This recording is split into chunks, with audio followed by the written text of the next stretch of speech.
Hi everyone, welcome back to Srivisha's world. ఈరోజు ఈ వీడియోలో పచ్చి రొయ్యల కర్రీ అయితే చూపించబోతున్నాను. ఫస్ట్ దీనికోసం రొయ్యలను అయితే మనం మంచిగా క్లీన్ చేసుకోవాలి. ఇందులోకి కొద్దిగా పసుపు వేసుకొని రొయ్యల్ని క్లీన్ చేసుకుందాం. ఇలా క్లీన్ చేసుకున్న తర్వాత స్టవ్ పైన ఒక గిన్నె పెట్టుకొని అందులోకి ఆయిల్ వేసుకొని మనం క్లీన్ చేసి పెట్టుకున్న ఈ రొయ్యలు ఉంటాయి కదా, వాటిని కూడా ఇందులోకి వేసుకోవాలి. ఇలా చేయడం వల్ల ఏంటంటే రొయ్యల నుండి ఇలాంటి నీచు వాసన అనేది కూడా రాదు. రొయ్యల నుండి వాటర్ అంతా కూడా బయటకు వచ్చేంత వరకు వీటిని మంచిగా ఆయిల్లోకి ఉడికించుకోవాలి. ఇలా ఉడికించుకునేటప్పుడు కొద్దిగా ఉప్పు అండ్ అలాగే కారం కూడా వేసి రొయ్యల్ని మంచిగా ఉడికించుకోవాలి. ఈలోపు ఇక్కడ మనం టమాటో, పచ్చిమిర్చి అలాగే ఉల్లిపాయలు అయితే కట్ చేసుకున్నాం.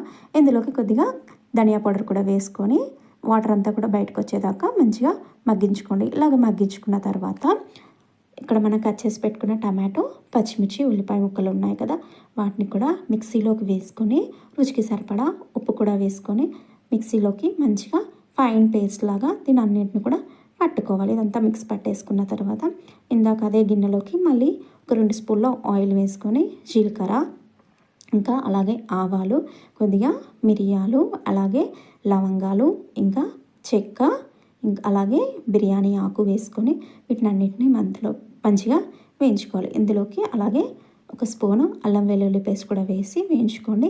మనం ప్రిపేర్ చేసి పెట్టుకున్న ఉల్లిపాయ, పచ్చిమిర్చి పేస్ట్ ఉంది కదా, దాన్ని కూడా ఇందులోకి వేసుకొని ఆయిల్లో మంచిగా వేయించుకోండి. ఇలా ఆయిల్లో మంచిగా వేయించుకున్నాక మీకు గ్రేవీకి సరిపడా వాటర్ అనేది వేసుకొని ఇందులోకి మనం క్లీన్ చేసి పెట్టుకున్న రొయ్యలు ఉంటాయి కదా, అవి కూడా ఇందులో వేసుకొని మంచిగా ఉడికించుకోండి. రొయ్యలు అనేటివి ఇందులోకి మంచిగా ఉడికిపోయాక ఉప్పు కారాలు చూసుకొని ఇందులోకి కొద్దిగా కారము, అలాగే ధనియా పౌడర్, గరం మసాలా, చివరిలో కొత్తిమీర వేసుకుంటే చాలా ఈజీగా మన పచ్చి రొయ్యల కర్రీ అయితే రెడీ అయిపోయింది. Thanks for watching.